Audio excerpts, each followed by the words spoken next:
to Achy Breaky Park, the podcast about theme parks hosted by two guys who live nowhere near their favorite theme parks. I'm Eric. And I'm Noah. And today, we're talking track. That was your line? That's my line. Eric said he had a line before. I'm very proud of it. That was a good line. I was debating between that or A Tale of Two Tracks. I don't know how we're going to be naming these episodes. I'm guessing this is just going to be called Test Track, but A Tale of Two Tracks feels very appropriate. And as I was planning this episode before, I had that in my mind. I dig that. Both good options to go with, in my opinion. Thank you for gassing me up. Yeah, that's my other good line. Because we're talking about cars, it's funny. Took me a second. I'm really trying here. I'm sorry. No, that was a good one. So today we're talking about Test Track, and more specifically comparing the old Test Track to the new Test Track, but just sort of this whole relationship between transportation and the old and new Test Track. And really, I have a central thesis for this episode. Okay, I'll see if I agree. And that is that Test Track is really the harbinger of change in EPCOT in general. In both of its iterations, I think the original Test Track represented the change from pure education with a little bit of entertainment added to the weird 2000s EPCOT that we kind of grew up with as kids. And then when Test Track changed again in 2012, that was kind of a new era of EPCOT, which we're still kind of seeing now. I don't know if you agree with this or not, but this is something we can explore as we get through this episode. I do think it does represent sort of a gradual shift from World of Motion, which was, from my understanding, solely, not solely educational, but it was mostly about, the history of transportation and the history of, how people got around, to the thing where it's, testing cars. And then it went from something where it's sort of actually explaining and looks like a place, or at least looks more like a place that an actual test track would be, to what we have now, which people refer to as Tron Test Track because of how neon it is. We're going to get into why we think the old ones and the new ones are good. But I didn't do too much research going into this. I watched a few ride-throughs and that was about it. And that gave me enough information in my brain where I could make sort of a thesis on my opinions of the differences and which one I like better. And original Test Track, that was actually one of the first fast rides I went on, I think. I was going to say that Test Track was really one of EPCOT's first thrill rides in general. I think that's part of the reason why I say that it was kind of transformative for the park, is this was the first big thrill that we got going in. Yeah. Because I went on it when I was 5, I'm pretty sure. It was one of the first things I went on because my dad wanted to go on it. Yeah, so that's why I have this weird memory. That's one of the only things I remember from my trip when I was 5 was just going into Test Track and waiting to go into the car. And I have a weird memory of that queue. Totally. I took quite a few notes on the queue just because, like you, that's something I remember so vividly from my first couple trips to Disney World. And I think that's a good place to start in comparing and contrasting. Because I think looking solely at the queue, you can sort of see where the shifts happen. And the queue sort of encompasses what the change was. But first I want to say, when the stuff I shit on new Test Track for existed in old Test Track a lot of the time. And I just don't think I just didn't realize it because I never watched a full ride through of it. I think that also kind of reflects what I was talking about Test Track being this kind of mark in the timeline of EPCOT, in that Test Track, even in its original form, is one of those rides that kind of feels instantly dated to me, which is not to say that it was bad, but it definitely felt like it was of its era and kind of the closest thing EPCOT had to a 90s radical phase. Yes. And it is also definitely the most blatant form of corporate sponsorship that exists at Disney, I would say. Oh, 100%. And that's sort of where my problems lie, where it existed in the original Test Track, but it isn't as bad as it is in new Test Track. Because one of my problems, but also it's sort of endearing because I could joke about it, is when you leave Test Track, you currently leave into a Chevrolet, mainly a Chevrolet showroom, where you go in and they just have like the cars that you can buy. They're not even like these crazy futuristic cars that like Chevrolet is like testing. They're just like like a van. I always see that like post-show section being described as like the cars of the future, but you're totally correct. Like those are just cars that you can buy at any Chevrolet dealership. Like, yeah, and I was looking at the old test track, and it was essentially the same thing. It was General Motors, so it had more of a wide range of cars. Like there was, we covered this in the EPCOT episode, in the Dream Called EPCOT episode, how the reason it changed was because you said that GM had that whole issue. yeah, it was part of the auto industry crash in 2009, and GM not wanting to put their name and like millions of more dollars into a ride at Disney World when they just laid off so many people and gotten like these government handouts. So that's why they shifted to Chevrolet, or so I've read. Yeah. And so, like, when you go into the showroom, it's mainly just like a wide range of cars, and it looked like there was more of them back in the day. So the stuff I shit on the new test track for existed in old test track, and it's just sort of a thing that like inherently a part of it, I think. I know we're skipping ahead here, but I think while we're on the topic, I kind of want to talk about one of my fondest memories from that Chevrolet showroom, and that's from the George Clooney Tomorrowland movie. I remember, I think it was 2015, which was when that movie came out, that you could actually get like the pin from that movie. That was like a freebie that they were handing out. You had to like actually give like your phone, your email address, your address, everything to like the Chevrolet, like the GM reps in that post-show area. So like they could presumably contact you about buying a car, but in exchange, you got a free Tomorrowland pin. I think a lot of people wanted to like that movie. I don't know if I can consider myself a fan, but the pin was cool. I took some neat pictures of it in like actual Tomorrowland at Magic Kingdom, so it was worth it. It's a cool pin. Yeah. And I think I gave them like a fake phone number, so I never got contacted. This will probably be its own episode at some point, but the best part of that Tomorrowland movie is the first 10 minutes when they're at the 1964 World's Fair and you see shots of like Small World and stuff. When I sat down in the theater to see that movie and it started like that, I was like, oh yeah, this is gonna be a fucking lit movie. They're playing There's a Great Big Beautiful Tomorrow. I'm like, this is gonna be amazing. And then it wasn't. Yeah, it was the typical like kind of like cocktails kind of thing where if I remember correctly, like that's what was in the trailers, was that the first scenes from the movie, like all you saw was like the 64 World's Fair and It's a Small World. So if you were just going into that movie blindly, having only seen the initial teaser trailer, you would have expected that to be the whole movie, but it certainly wasn't. Yeah, and like I remember they did a whole big thing at D23 where it's like they found this box of like old Tomorrowland things or something like that. I remember. And it was going to be a movie that was actually rooted in like Disney history and like pay homage to these old Tomorrowland things.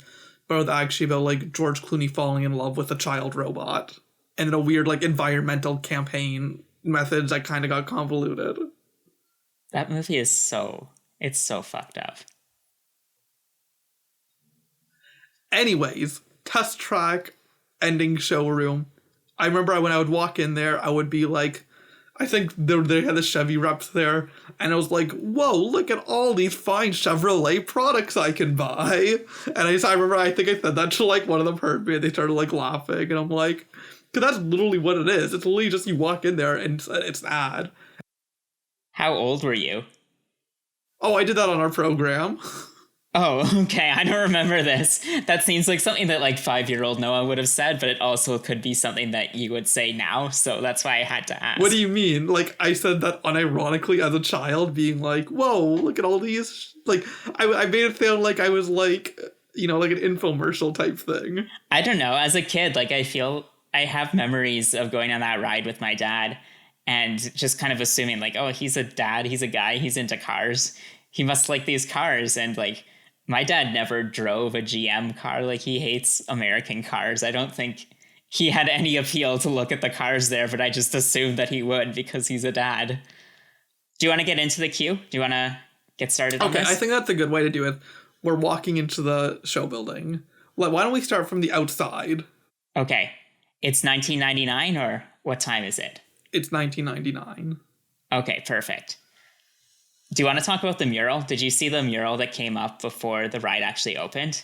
No, I did not. Let's say it's 1998 now, because I just want to mention this before we get into it. I have a bunch of screenshots here, so I'm going to be sending these to you throughout the episode. There was this mural while Test Track was, I think, under soft openings, either that or construction.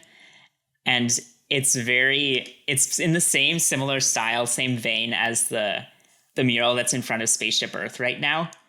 Oh, hell yeah. I know. I think I have seen this. That's beautiful. It's so great.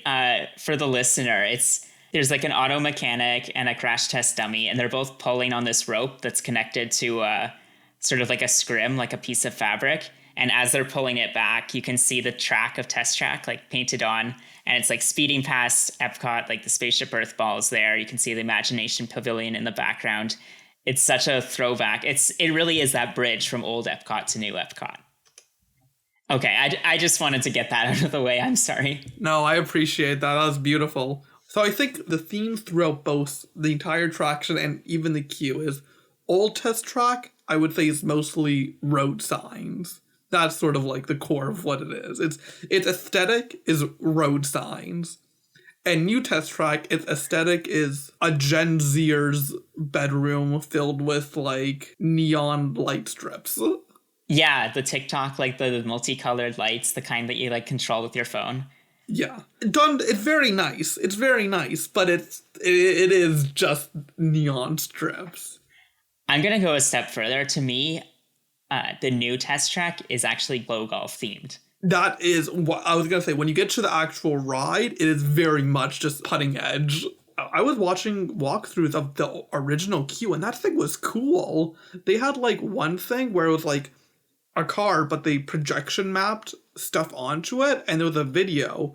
So they would be talking about like the different parts of the car. And as they did that, like they would highlight it on the model. Really? And that was sick. Yeah, that was really cool. It was like in the queue. I've never seen that. I watched a couple of videos for this, but I never encountered that. I did see like the video screens that like played animations of like cars doing the tests. It looked kind of dated, like it reminded me of like something you would watch in a driver's ed class. And then those were just kind of alongside like the exhibits where you'd actually see like the physical car parts. There's one part I remember even from going on the ride as a kid, and that's the display with like the crash test dummy and the hammer pointed at his chest. Oh, I think is that the one where like they actually like swing it? Yeah. And then like they bonk him? Yeah, I thought that was pretty weird. I remember that very vividly. I think what it reminds me of is the displays in IKEA stores where they have like the chair and there's like a hydraulic like press on it. IKEA and Disney, very similar places.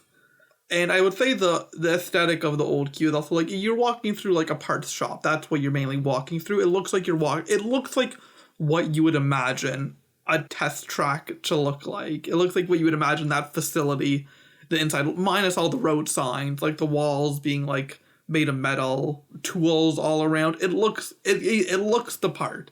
It might be a little gaudy, but hey, it was the 90s. Lots of orange grids and like metal like sheets just thrown everywhere. And I will say one thing I noticed while I was watching is the garbage cans do have the old World of Motion Pavilion logo on them, which is... They still do. I remember taking a picture of that on a recent, like 3 years ago, just because like I thought that was so cool to see the World of Motion like still in use somewhere. So do you want to do it like, do you want to give like a point system to like, or say which one we think is better in each iteration of like each step of the process, what we think is better? So for the queue, what would you say is better? Oh, it's gotta be Old Test Track. I agree. Old Test Track is gonna win this part for me. I don't even think did we even talk about New Test Track? I don't think there's much to say. There's like futuristic concept car model that's just kind of in the middle of the whole thing. That's old Test Track had the futuristic car. New Test Track, it just looks like a normal car. Oh, really? Yeah, all they have is when you walk in, it's kind of just like neon lights everywhere and then a screen. I'm not remembering New Test Track's queue. I'm sorry, but... And you literally just watched a ride through of it. I know, it's so, like, if there's anything that can speak to how not memorable this queue is, I definitely remember the big screen in the back that's essentially just playing a Chevrolet ad that you would see on TV. Yeah, which is so tacky. Yeah, tacky really is the word for this. There's a lot of like grays and blues, and it's very corporate. It feels like walking into the lobby of an office building almost, I want to say. Oh yeah, and even so, okay, so the car does look futuristic. I opened up the video and it does look futuristic, but it looks futuristic in a way where like a really rich person has like a really shitty, ugly looking car. Oh, it's that kind of over opulence. Okay, and that's kind of cool where they have like a car that so I take back what I said before. They do have the futuristic car here, but it looks like the same one, and they have it like all taken apart, like floating around. So that's kind of cool. But it just like the walls are just black and they're just sort of like light strips. So it just like kind of lacks some charm. Yeah. It's the epitome of those memes that are like soul versus soulless. Reject modernity, embrace tradition. Exactly. And I just don't like how it says like it has like Chevrolet whatever testing center or whatever. It says Chevrolet Design Studio at Epcot in like big letters. I just hate how like the word Chevrolet is there again. Like you cannot escape the sponsorship in this. It's not like the Tiki Room where the only sponsorship you get is a little logo outside like the Tiki Room presented by Dole. This is like you are on a fucking Chevrolet ride. It's one of those rare cases of sponsorship where they can excuse it as part of the branding because, I mean, even from the originally, this was supposed to be a model of a real life testing ground that you would see at a GM facility. So I guess story wise, you are in a Chevrolet design studio. You're in the real life Chevrolet offices.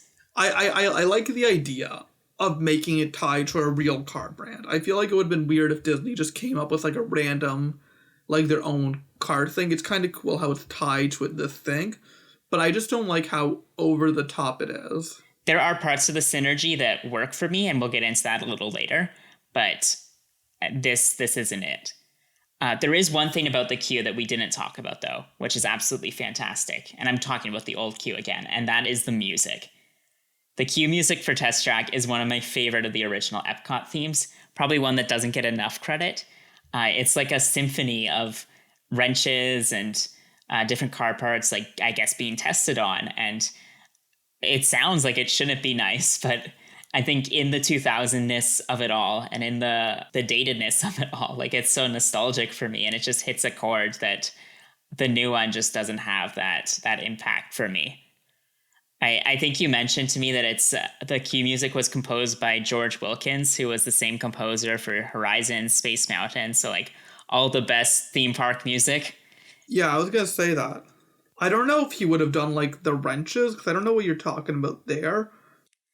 Maybe I'm not doing justice to describe it, but it's sound effect heavy. Like, you know what I'm talking about?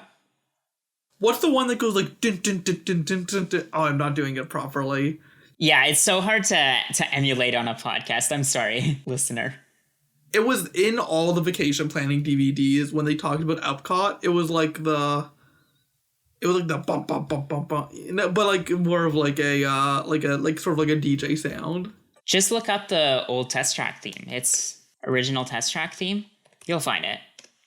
This is riveting stuff here. I was trying to uncover the original Test Track. Oh, is it Test Track Melody? That might be it. Yeah, that's it. I just pulled up that video. Yeah, that's it. Yeah. I did not do this justice. I did a very poor job of making it sound like what it sounds like. That's kind of a bop. Oh, it slaps so hard. It's not as good as like Horizon's music, but I think of our childhood, of things that we grew up with. It's that, and it's the Space Mountain queue, and they're both to George Wilkins, so... And in that video, there's a little picture that reminded me that the original Test Track also had a lot more information in the queue telling you about like what you're actually going to do. Yeah, I think I mentioned like those little monitors that had like CGI playthroughs of different tests that they perform. So it was like almost more educational than what we get today. Speaking of shitty CGI, I think we should get to the pre-shows. Absolutely. Here is where it's wildly different. So, original Test Track had a typical pre-show where you walk in and they're like, hey, this is what we're going to do. These are all the tests you're going to go through. Welcome to the testing facility. It was very straightforward. New Test Track, you actually get to design your own car. and put it up against other people in your vehicle's results. So you go through and you pick like your, I think it's efficiency, power, and what's the other one? Efficiency, power, speed is handling one. I'm sorry, I should have looked this up, but Anyway, doesn't matter. But the CGI when you're designing your car is, it looks like a 2000s video. Okay, maybe 2000s is too old. It looks like a 2005 video game. I don't think you're off base. It's ugly. It's the colors that they use in particular, like they're the most garish, like greens and purples and oranges. Like those are the colors that I associate with Test Track today the most. I also wanted to bring up, like, I'm a little confused what the story of New Test Track is, because I still don't think I understand it, having ridden it so many times. I had to look it up on Wikipedia, and when I read it, this is a point I had when I was watching it, is the neon makes it look like you're not actually testing a car, whereas old Test Track, when you get to the actual ride, you're in a testing facility, and it looks like one. In new one, it looks like you're in a virtual testing facility where you're not actually doing anything. And that's exactly what's happening, is like you are going into a virtual car. Like it's not a real test, which just kind of takes you out of the whole experience, because why are you actually riding in a virtual car? Why are you riding something physical to test something virtual? Yeah. Yeah, it just doesn't make sense, because you're on like the sim track, which is like simulation track. Which, why not just make it a real test track? Why would you have to add that thing in? Like, why, if it's a simulation, why are you how did a human get into the thing? Yeah, like, just don't tell us it's a simulation. Like, just go along that it's a real thing. Yeah, and just make it the aesthetic that. Like, another thing that confuses me is, as you're designing your own car, like, correct me if I'm wrong, but you're not riding in the car you designed. You're riding in the sim car, which is just a generic, like, that's like the baseline car. Like, it's not the car you made. This is my problem. I don't know if that's like the actual story, but this is why I think the design of your car is stupid, is because maybe I was just a stupid 15-year-old, but I thought if I make my car like more fast, that the actual car I'm riding in would go more fast. I think that's what I was hoping for too. Like, that the car I designed would affect it. Yeah. But obviously it doesn't. It's like, what's the point of designing this? Like, your stats appear on a screen. That's about it. Like, it just seems like it added this whole thing. And also, I didn't do it when me and Eric were on our programs. I never did the design thing, because I would always just go single rider on Test Track. And if you go single rider, you don't get to design your car. I think you just pick a car, or they assign a car design to you. You just don't get anything. You don't get the card to tap or anything. You just go and you just go ride with someone else on their designs. Yeah, because I'm going to skip ahead a little bit here, but in new current Test Track, when you board your car, they have like a magic band portal there, and you're supposed to tap your band there, and it will bring up the car that you designed, that will follow you from earlier in the queue. And I guess that's where it syncs up, so that the car that you ride in. You could design a car in single rider? I don't think you design in single rider. I think... No, you're throwing me off. Yeah, you're right. I think Fast Pass, you get assigned a car, and then single rider, you just don't design anything. You get assigned a car in Fast Pass? I could be throwing this off. No. I don't think that's true. I think the merge point would probably be the pre-show. Yeah, no, you're totally right. Fast Pass, you skip everything before the pre-show. You design your car normally. Single rider... They have like these podiums where you just tap your band, and I think there's like a choice of 3 cars. You just pick one of them instead of like... Oh, I never saw that. I never bothered. Yeah. I guess I didn't buy a magic band until pretty late into our program. So I guess I just never bothered testing that out. Yeah. Well, I think my whole point here is that it's stupid and none of that matters. It's lame. Yeah. Yeah. And it just, I feel like it's gimmicky. Like, everyone ends up just making like a stupid car. Yeah, like, I've never taken it seriously. I think a lot of what Disney does in its queues recently with like the interactive queue projects, I know a lot of it is targeted way younger than us, so I don't want to just like shit on it for no reason, but it kind of feels like interactivity for interactivity's sake. I do not agree with you at all. I think an interactive thing every so often is good, and I think Disney queues recently have been like pretty good. I remember I only went into the Peter Pan queue at Disney World like once, just because it was like a really short wait, and that queue is amazing. Like we were walking through it fast because it was a short line, but it is so cool. Like it is really nice, and even like Seven Dwarfs Mine Train. Like I don't think I've ever spent much time in that queue because it's not one I want to wait for, but like that's also pretty cool. I think there's a difference between. I like things to look at. I think immersive things every so often work. But like, I think if we look at the best queues, I think we can both agree that Flight of Passage, probably one of the best queues out there. That has like a few immersive things, but it's mostly like that's a cool thing to look at. Well, you keep saying immersive. I think what you're okay. I take back what I said. Flight of Passage is immersive. It's not interactive. Like there's a lot of things to look at, but you're not doing things. I think that you might be right. The interactive stuff does kind of feel like it's for kids. Yeah, and that's kind of why I don't want to like spend too much time talking about this or just feel like I'm being negative for no reason, because I don't think I'm the target audience at all. Yeah, like the stuff in Winnie the Pooh is cool, like, but I'm not inclined to touch it because of how gross it probably is. Yeah, I did take a note here that I don't think I'm ever going to touch one of the touch screens again in this ride. In our post-COVID world, I think this is something that Disney might have to dial back on a little bit. What do you prefer here? The original pre-show or the new interactive go do your design whatever? It's tough to say. I know we just spent a whole long time talking about how much we don't like the new pre-show, but I don't think there was too much to talk about with the old one either. You got your host, Bill McKim, played by John Michael Higgins. He's like a GM rep, and he just kind of walks you through the tests that you're going to take.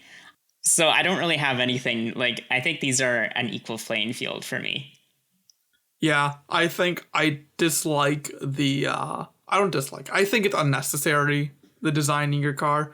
And the other pre-show is just, there's no, like, funny stuff in it. There's no, like, iconic characters. It's just sort of telling you exactly what you're going to do. So I think we could call this one a draw. Okay, I can agree to that. They're both not stellar. So, the actual ride now. Do you want to talk about the ride system a little bit? I know you did some research into this. Did I? I know the ride system is... This was the first time they used it, I think. And then this is the same ride system as Radiator Springs Racers in Disney's California Adventure. A far superior ride in almost every single way, and I'm not even a Cars fan.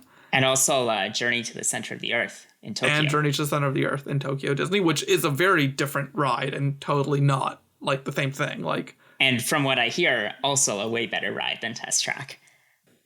Just say this was the first of its kind type of thing, I believe. Yeah, it's a hard ride system to describe. I've seen it described as like a slot car, which is honestly what I thought of. I remember this like Hot Wheels toy I had as a kid where it was like, instead of just being like the gravity powered like orange track that just like goes down the hill, it was actually something that you plugged in, and the track itself was electrified to make the cars like go around in a circuit. And that's really what this is. Like the track actually has like a hole in the middle, running down the middle, and that's kind of where there's like a beam running from the bottom of your car. I found a picture of the vehicle actually. It's kind of like a reverse monorail. Yeah. It's like the road that you're seeing is like a fake road, and the actual car motion occurs below the track. It's like a car with like a second car below it, like smaller, like set of wheels and chassis. And that's basically what's underneath the road that you see in the ride. So it looks like you're a car, like just like a normal car driving on a road, but there's really a ride mechanic underneath all of that that's controlling everything. I don't know, kind of cool. I don't know if this is still true, but I'm pretty sure this is the fastest ride at Disney World still. I think so. I think the only thing that could possibly compete with it is the monorail, if you want to call that a ride. But oh no, this is faster than the monorail. You think so? I mean, I've also seen people claim that the buses are the fastest ride at Disney World just because they can go on freeways if they wanted to. But I think that's cheating. That's a stretch. But anyways, I am going to there. We have no points, but I'm going to deduct 1,000,000 points right off the bat from new test track for when you get on the ride and it says, I said this in the Dream Called EPCOT episode, where you get on the ride and it goes beep, boop, boop, boop, boop, connecting to OnStar. When I said the corporate sponsorship was very obvious, you better know you're in a Chevrolet vehicle with OnStar now. I knew you were going to talk about this, and for that... Did you know Chevrolet vehicles have OnStar, Eric? That's such a good feature that everybody uses. I'm so happy that I know this information now. I'm going to go buy a Chevrolet vehicle now. I've never owned a Chevrolet. I've never driven a Chevrolet. I don't know what OnStar is, and this ride doesn't help me in the slightest. You didn't see all the OnStar ads back in the day where it's like, if you get, it's like a security system for your car where if you like get into a crash or something, it like, someone comes on the phone and is like, are you dead? Well, why the fuck are they talking about it here? Like, why does this factor into Test Track? That's what I'm asking. It doesn't. They just want to know it's a feature. While we're talking about the early ride, I want to give a special shout out to the pull the yellow strap, like the seatbelt check sequence. I love that that's, at least in the current test track, like that's its own scene in the ride. Like it doesn't occur at the actual station. You go along in the car for a little bit and then the cast member stops you and checks your seatbelt and that's your first test. And I love that so much. It's so cheesy. I love that. And they do the same thing in Radiator Springs Racers. There's something I love about the seatbelt check being after your car actually departs. Something about that's so cool to me, where you just drive up and there's just some guy standing there being like, pull the yellow strap. Anyways, I think what we can say is what we said about the queue, all of that really does apply to the ride also. The queue for the ride for Test Track, the old original, can be described as road signs and a testing facility, and new Test Track can be Gen Zer's bedroom filled with neon lights, and they really into like putting edge.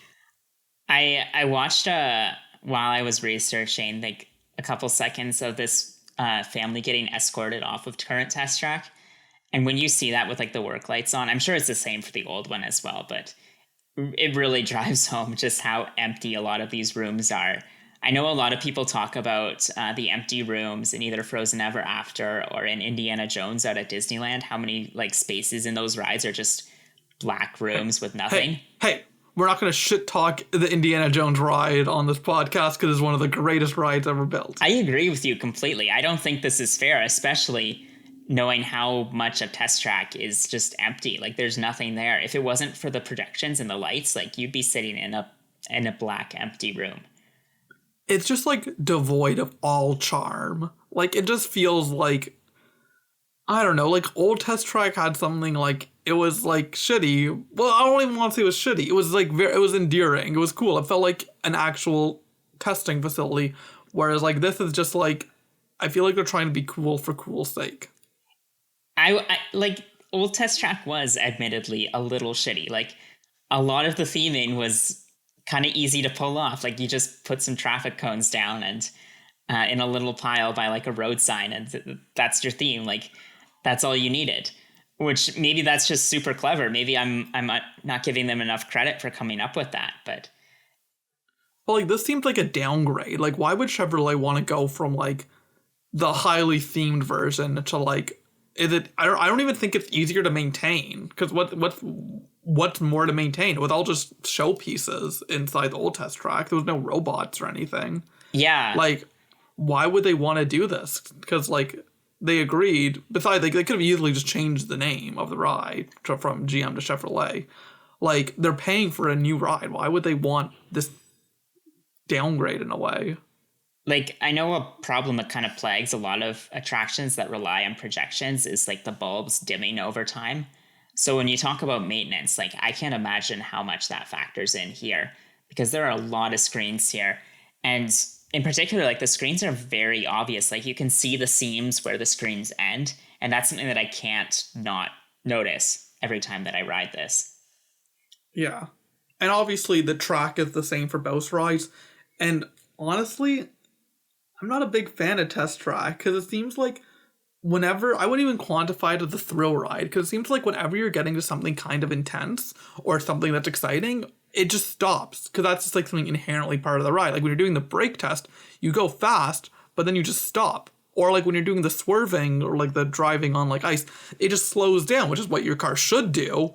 But it's just like, it doesn't feel, it's not that thing where Imagineers talk about like, we want to bring you close to death and then like pull you back right before you like feel like you're actually gonna get injured. Here it doesn't feel like it's like intense enough. Nothing really for like a thrill ride. Like you go fast, like okay, you're going fast, but you're just mainly going straight. There aren't any really thrills until the speed portion of the ride, which is at the very end. Like until that, it is relatively tame. Like you mentioned the brake test, you kind of go on a straightaway for a few, like 100 feet or so, and then that's it. Like it just stops short. And I know that is, you were asking like, why did they bother with the upgrade? I know there were some little things in there that they wanted to change. Like a big emphasis of the brake test in the original test track was the ABS, the anti-lock brake systems, being like a factor in helping people brake at the last minute. And in the time that old test track existed, like that's become a standard feature. Every car has this. I think it's legally required now. So you can see why they wouldn't want to like highlight that as like a pro con kind of comparison. But right now, like the portion that used to be the brake test, like there's nothing there. It's just a straightaway for the sake of a straightaway. Like I was so confused watching it. It didn't strike me before how much of nothing there is in this ride. There is a lot of cool stuff, but I think most of it is just like sort of like these objects or whatever you're seeing highlighted in neon. Yeah. Which is cool, but like I think the one thing I wanted to highlight in particular is the efficiency chambers in the new ride, what used to be the hot, cold, and corrosive chambers, because that has to be the biggest downgrade in history. Yeah, I always thought, the old ones were definitely better. I do think it's kind of cool in the new one, but the old ones were definitely like significantly better. They kind of remind me of the dinosaur when you're going back in time. At the very beginning, it very much reminds me of like that sequence. The hot room, yeah. It looks like a toaster oven. I don't know. I like, it's cool. Like they actually had the real life environmental effects. When you were in the hot room, it felt hot. When you were in the cold room, it felt cold. Corrosive room was kind of like a throwaway. And I do have weird memories of like when you're going through the ride, the two hosts would come up on like a screen being like, now we're going to do this. Like that's a weird memory I have from like original test track when I was 5. It's cool. I think it's this and Dinosaur where the pre-show hosts actually kind of play an active role throughout the whole ride and aren't just there in the beginning. I think I've shown my biases. I think the listener can tell which one I prefer. And I think it's the same for you. I think we're both going to say old test track for pretty much everything here. Yeah. But, well, actually, maybe not. Maybe the second, the exit will be better here. But old test track for the ride. Yeah. Do you want to, I think we can talk about the climax of the ride as kind of its own chapter here. The fast part? The fast part and the part leading up to it, which used to be the barrier test, which is now kind of just like the review of your scores. Yeah, lame. But the barrier test, though, that has to be one of the best like storytelling moments in a theme park. I don't remember what happened. I don't know. I remember getting so much like anxiety in my stomach, like riding this, and even just watching a ride through, just how well it's paced out, because it comes immediately after the truck in the darkened hallway. So you're already like a little like shaken up from that. You enter the barrier test facility, which is just like this giant warehouse. And immediately in front of you, you see like a car like smashed up. The crash test dummies are still seated. It's like there's a wall in front of it. Like you can tell what just happened. I think I watched a video. I want to give a shout out to Theme Park History. They actually showed how it used to be an animatronic there that you would actually see the crash happen with this car. Oh, and that's cool. I can imagine being someone who wasn't familiar with the ride, going in for the first time and seeing that and being like completely like shaken up, because what the ride is telling you at this point is like, this is what we do with these cars here, and you're next. We're gonna be doing this with the car that you're currently in, because when you turn the corner, you see the wall in front of you, and like this is it. The music is pumping, and I can't think of like a more like thrilling like climax for. So they don't tell you they're doing this straight away. They make it sound like you're gonna crash your car. Yeah, no, that's totally the point. Like the walls. Oh, that's cool. the barrier is actually a door and it opens up at the last second. But until that point, like, it's very perfectly timed that it looks like you're just going to crash into the wall. What did the animatronic do? Like, was it like a human animatronic, or was it like, what do you mean there was an animatronic in there? Was there one like crawling out of like a crashed car? No, it wasn't that graphic. It was a crash test dummies in the car. Like, you just saw them like kind of react to the crash. Oh, okay, that's pretty cool. Yeah, like you actually saw the crash happen, as opposed to how it was like toward the end of its life, where it was just a still crash car, which still is kind of freaky. I don't know. Yeah. When did they take that out? Was it because you said it wasn't there for a while? The animatronic stopped. I think it just probably wasn't working right. So okay. So they still had the crashed car there for a while. Yeah. Oh, that's pretty cool. I've always like had like a weird fear, like seeing a crashed car. Like, that just kind of fills me with dread. My parents took me to like a demolition derby, and like I remember being like feeling emotional seeing like cars get wrecked up, just because. You went to a demolition? We were talking about how much we want to go to like a monster truck rally. This wasn't like a big thing. This was like it was at like a county fair. It was so small. Oh, okay. But I remember feeling like weirdly like my heart sinking just seeing the cars get all smashed up, and that's the exact same feeling that I had here, but with the added anxiety of knowing that I would be next. But yeah, speed portion. I forgot about this. Speed portion is a crap in both. Okay, it's fun. You're going fast, but you are literally just backstage EPCOT. Like, you are literally just like, so it's slanted, so you look down towards your left, and you see like just a ring of cars. Looks kind of crap. They're just like parked there. I like that part. I like the ring of cars. But if you look to your right, you can literally just see like cast member buildings. Like, it's literally just backstage. But would you know it if you weren't like in the know? Like, was that something you ever noticed before working at the parks? Last time I went to Disney, I was like 15. I don't think I went on time. I've only been to Disney World twice on vacation, so I didn't go a lot as a kid. So my program is like where most of my memories come from, but... Oh, okay, that's fair. I don't think I ever noticed. I did notice the ring of cars, and that's why I had to shout that out, but... I think they cover it up a little bit and they make it look like I think they put a sign thing like it's part of Test Track, which it might be, but I'm pretty sure that they're just whatever buildings they need, like the cast. Anyways, it's kind of wacky when you're walking around, when you're backstage and you can see that. Like, it looks... It's so loud back there. Yeah, I would hate if like a break room was... I don't know if there's a break room there, but I would hate if there was a break room there. Yeah, it's very obnoxious. Speaking of obnoxious, the end of the speed portion, the brakes. Do you know what I'm talking about? Where it's like very jerky and... Oh yeah, and you just go like, ugh, and your like whole body like... You're going essentially from 65 to 0 in not a lot of time. And you feel it.